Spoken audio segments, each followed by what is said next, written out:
No, it's been a few days since the hurricane and nobody's actually been here, but today was the only day we found out that the road was open from the PA. So the first place we wanted to come was here. On behalf of the government, God bless you all.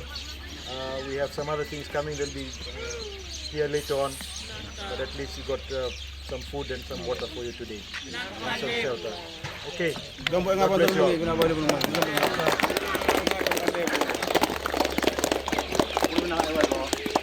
So thank you for joining us today and for having us over in your trip up here to Berlin. Can you probably just talk to us about the last few days in visiting these hurricane-stricken villages and also bringing supplies to those that have been affected? Well, I think there's a lot of devastation here, really, really bad devastation. I think the one thing that's come out in the last couple of days after all our visits to all the villages, and specifically this one, that nobody's actually reached here. We only got the message that the road had been opened, so we came in as quickly as possible. But the one thing that's alive and well in this entire region is the Fijian spirit. You know, we have a great spirit. You know, the wonderful smiles that they have in the face of all that's happened to them. You know, it says a million things to people all around the world. We are survivors. We will survive this. You know, they're overjoyed at what they've received, but they've managed to, even though nobody's actually gotten here, they've managed to survive on whatever's left of the cassava and the bele. And it's a welcome. They've been very welcoming also as soon as we arrived here. You know, I think they welcomed what they've received today.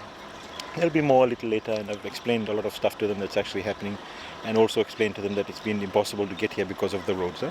But as I say, the best thing that you can see in this whole entire region at the moment is the spirit of the people, and it's a great Fijian spirit that keeps them all alive and well. This, in other words, talk about governments look to enhancing the lives of those who've been affected.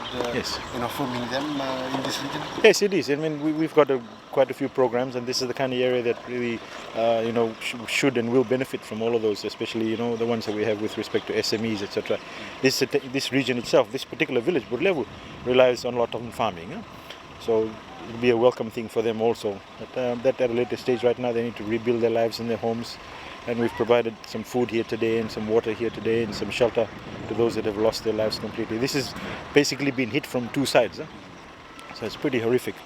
But as I say, their spirit is just wonderful, and it's just a wonderful thing to see. Moving on to the tourism industry, our government is still affirming those visitors intending to come over that this may be the affected part of Fiji, but tourism on the other side of Fiji hasn't been affected, and you still open those for visitors to come in. We're still the happiest place in the world. I think that's the message that's going out from Fiji. Despite hurricanes, despite devastations, we really are a happy country. And if people actually come and saw these people, you would see exactly what I'm saying. We are the happiest people in the world. The tourism industry is going to be back on it's already started. The main centers around Denarau, etc. All the hotels are up and running. But we encourage everybody around the world to look. Tourism brings in it's the biggest earner for Fiji. And we encourage everybody around the world to come. Don't stop coming to Fiji, because our happiness spirit is still here, alive and well, and it's a wonderful place to come visit. We may have some devastation with respect to the villages and the western side and the north, but as far as the tourism industry is concerned, all the resorts are all open for business.